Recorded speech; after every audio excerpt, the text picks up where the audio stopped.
All right, all right, all right. Today is a very special day. Today, my baby girl, Princess Edna Mae Charisma, is turning 16 years old. How fast they grow up, man. She's my little baby girl. I'll give you a little story, and then I want to.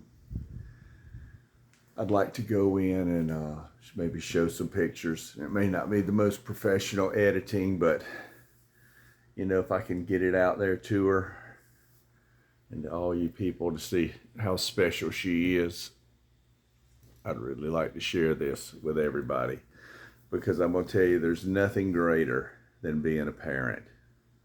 There's nothing harder than being a parent.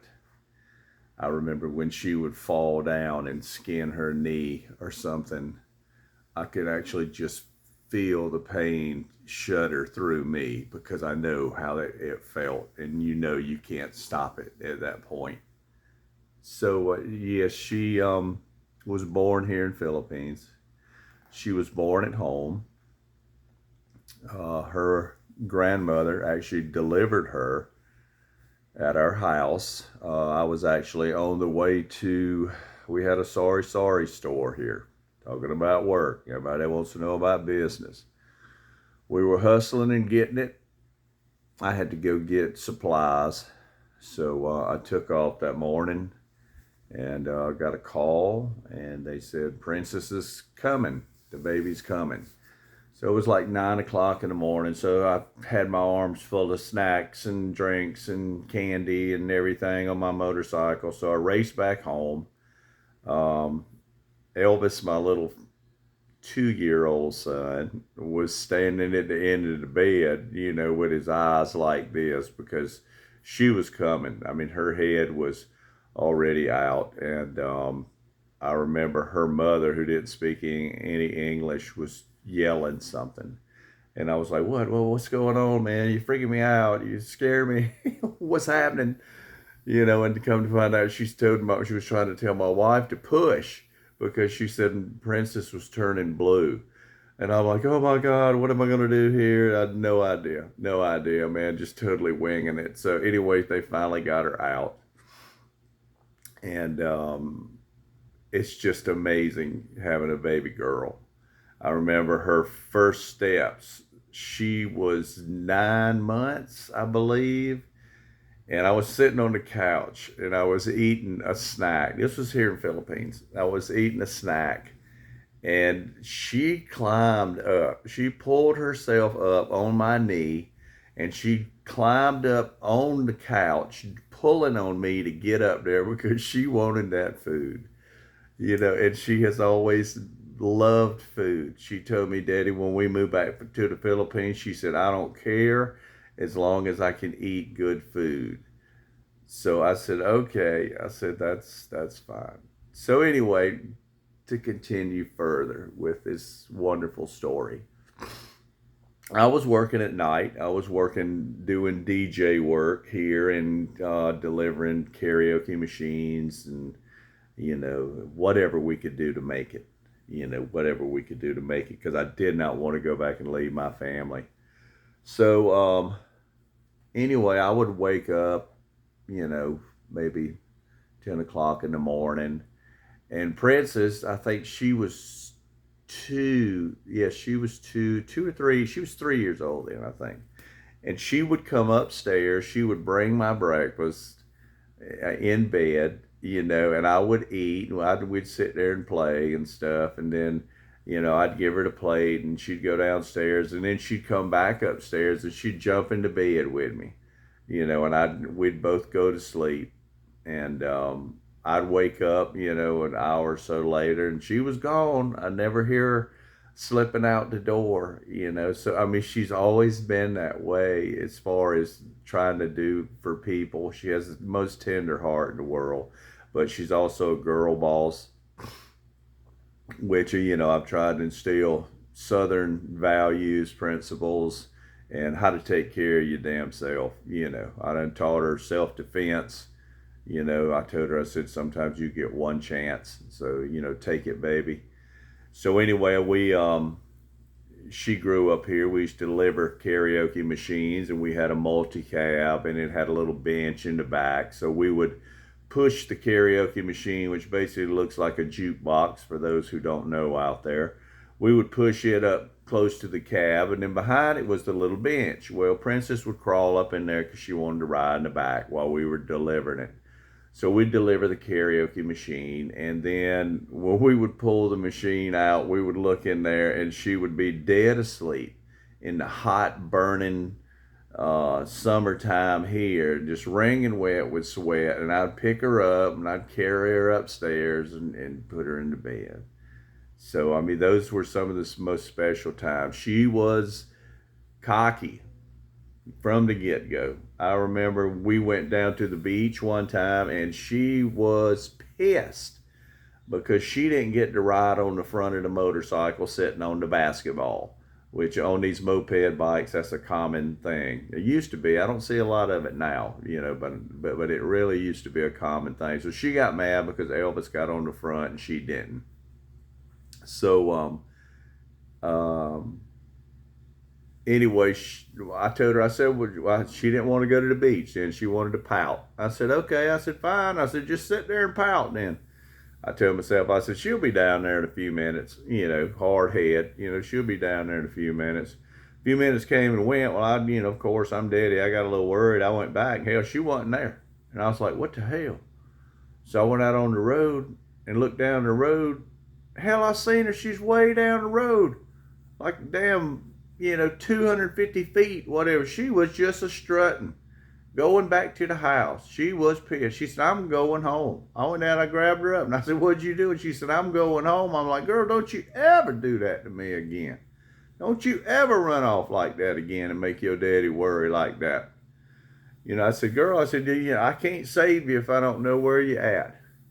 So anyway, that was a preview, and then I've got 1,000 stories, about my kids, but these are some of the most relevant points. So I remember I took them back to Colorado with me, Elvis and Jammer. So Princess was 4 then. Man, we used to go turkey hunting. We used to go to the lake when she was the first one to catch a damn fish. And she was the most proudest one of all, to have her first fish. She always followed Elvis around like a puppy dog, her big brother. Always, always, always. Elvis would torment her sometimes, but, like brothers and sisters do, but she always loved Elvis so much, and still does to this day. I'm so glad that my kids are all together. Because I remember before, when we had to leave, it was just me and Elvis and Princess. And we were flying back to the United States. And Jammer was about a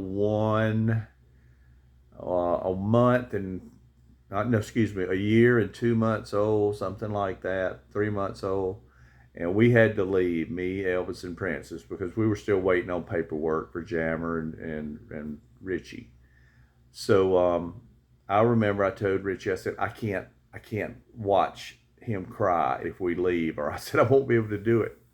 I won't be able to do it. I won't be able to leave, and I had to leave, because if I stayed, we'd be broke, and the whole plan of getting everybody to the U.S. would have caved in. So I told her, I said, you go get some ice cream. And I said, we'll just go.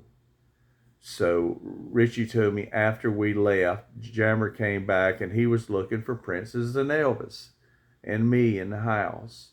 And he looked all over the house. He went upstairs, downstairs, everywhere looking for us, and said, we had a picture actually where he went outside and he sat down on the ground and he held his head to the sky and just cried his eyes out because his brother and sisters was gone. So if you don't think love is hard, give it a shot. Because that's some of the hardest things I ever had to do in my life was that, having to separate the kids to get them all there. So we got him to the U.S. and we got him to the U.S. and Princess, she adapted and, learned how to be in school and all, and then became very, instead of outspoken and bubbly and happy and all, she became very kind of withdrawn. You know, so I knew at some point, she told me, Daddy, I don't feel like I fit in here. So I knew as a father I had to do something. I had to get them the hell out of there. So I did. I got them here. And guess what? She's so happy. Last night she went to the boulevard with all her friends.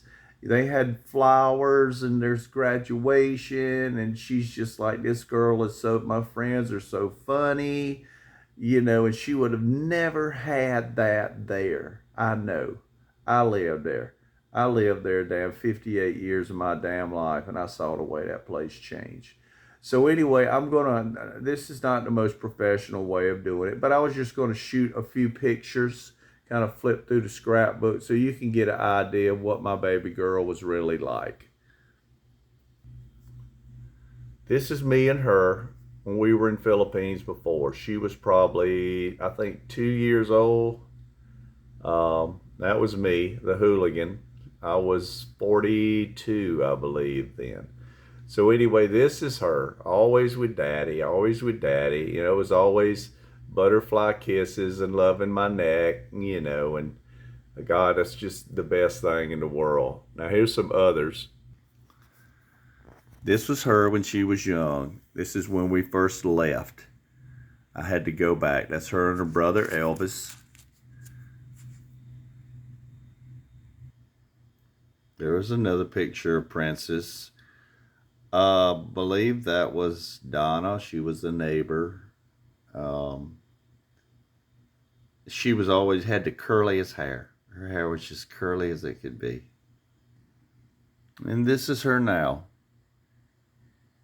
All grown up, man. God, how time flies.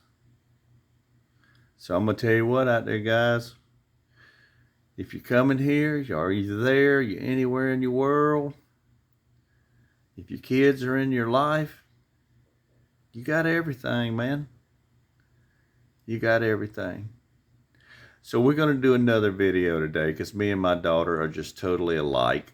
She is going to be the third generation of Grigsby characters out there. You know, all my kids are quite the characters. But me and her bounce off of each other and we can do comedy skits or whatever. So anyway, she is going to do some videos with me later today. We're going to do a separate one because it's just so much to say about the ones you love. So everybody out there, cherish that, you know, your family. You know, if I came here to Philippines hoping to have a family, and the thing with the Grigsbys, my family, is that there were only 2 girls in the whole family. The rest were all boys. And Daddy always said that the Grigsby men always had sons and the Grigsby women always had daughters. Well, guess what? I got both. So I've been blessed. Right now I have 3 sons. I have 3 grandsons. So I have 6 heirs to the name that I hope will be honored one day. And I'll tell some more stories of how the Grigsbys first began, you know, a long time ago, you know, originated in Kentucky and moved to South Carolina, and, you know, my great-grandfather and stuff, the things that they had done and achieved, Granddaddy Luke. So they would be so proud. I wish my daddy was still alive today to see how beautiful my daughter is.